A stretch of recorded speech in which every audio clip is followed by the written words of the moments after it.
Next is megasporogenesis. Okay, so megasporogenesis means the process of formation of megaspores from megaspore mother cell is known as megasporogenesis, or the initial cell is the nucellus.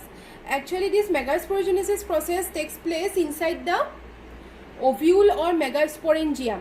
Okay, and just like the microsporogenesis and development of pollen grain, this question is also very important. Like it also comes the like the process of development of female gametophyte from MMC, and both are known as MMC, but remember, if it is female written, then it is megaspore mother cell, and for male it is microspore mother cell. Okay, now this megasporogenesis, the initial tissue is the nucellus, which is diploid structure. This nucellus undergoes mitosis and results in the formation of megaspore mother cell. This megaspore mother cell further undergoes meiosis, and results in the meiosis is the reductional division, which reduces the chromosome number to half, results in the formation of megaspore dyad, and finally meiosis 1 is always followed by meiosis 2, which results in formation of megaspore tetrad. Tetrad means, see, 4 structures. Okay, so 4 cells are formed, and from the next figure you can see these 4 cells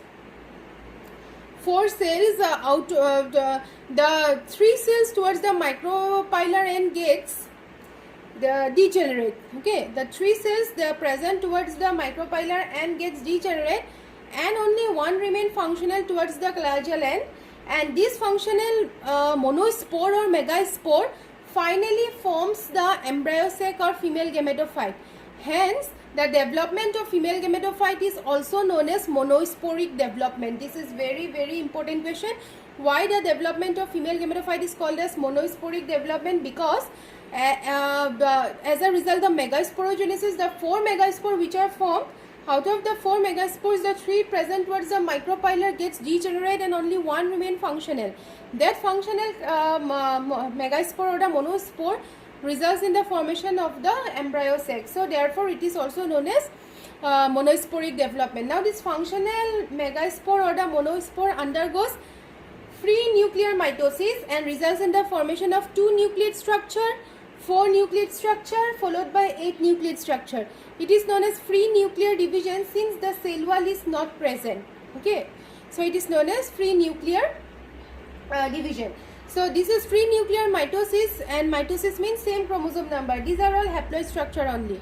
So first 2, after 2 4, then 4, after 4 8. So at 8 nucleate structure, they arrange themselves in the form of 3 plus 2 plus 3. See, upper side 3 nucleus are there, middle 2 and lower 3. So this is 3 plus 2 plus 3 structures is present, means they arrange themselves inside the sac. Okay, now at last, at this stage 3 plus 2 plus 3, cell wall is also laid down around the nucleus. So cell wall is formed. See, upper 3 cells are formed, lower 3 cells are formed, and in middle only 1 cell are formed. 1 cell is formed which encloses the 2 nuclei. Okay, and upper 3 structure together it is known as egg apparatus present towards micropylar end.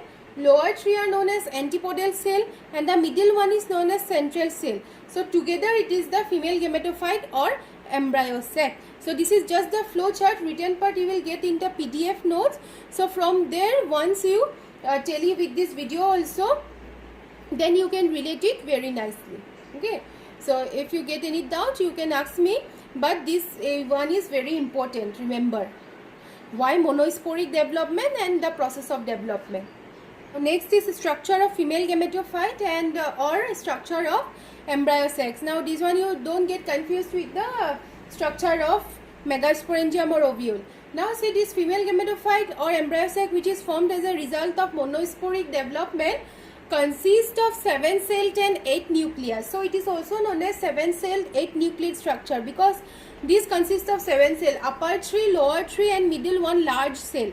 But the nucleus is 8 in number. See, upper 3 nucleus, lower 3 nucleus, and in middle there are 2 nuclei. Okay. So this 7-celled 8 nucleate structure consists of mainly 3 parts. First one is egg apparatus. So egg apparatus has 3 cells. So you can see at the towards the micropylar end, and it is always present towards the micropylar end.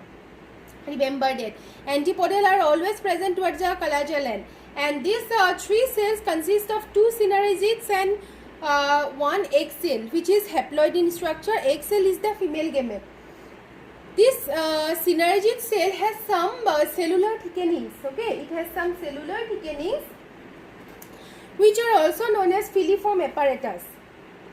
Remember that filiform apparatus, and this filiform apparatus function usually comes. So the filiform apparatus function is to guide the pollen tube.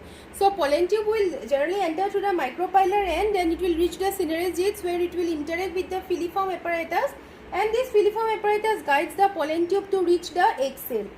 And the function of this the synergids is help in obtaining the nourishment. Okay, it helps in obtaining the nourishment from the nucellular cells, and also it acts as a shock absorber during the means this filiform mainly acts as shock absorber during the entry of the pollen tube into the embryo sac.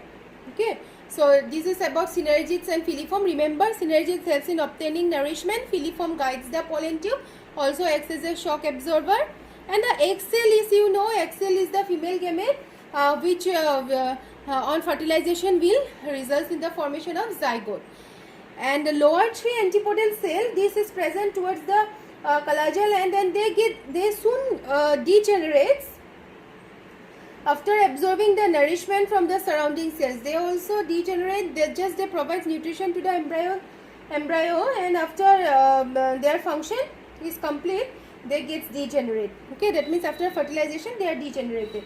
And in middle one, large central cell. This is the largest cell of the embryo sac, which has which is highly vacuolate cytoplasm. Okay, there is a large vacuole rich in reserve food and Golgi bodies. And in the middle of the cell contains 2 polar nuclei, and these 2 polar nuclei, they often fuse to form one single diploid secondary nucleus. Okay, this we'll see in the fertilization part. So here you just remember 2 polar nuclei are enclosed by the central cell. And this question also comes for 3 marks. It is a very important question. Remember this about the structure of female gametophyte or the embryo sac. So 7-celled 8-nucleate structure, if it is asked, you have to write about this only. And about ovule, you have to write about the hilum, funicle, callagel, integuments, those things. So this is the innermost part present in the ovule. Okay. And synergids and filiform, remember that these are the cellular thickenings. Filiform in which cell, if it is asked, which cells these are present? In synergid cell, where? To in the egg apparatus towards the micropylar end. That way you have to answer. Okay. So this is all about the structure of female gametophyte or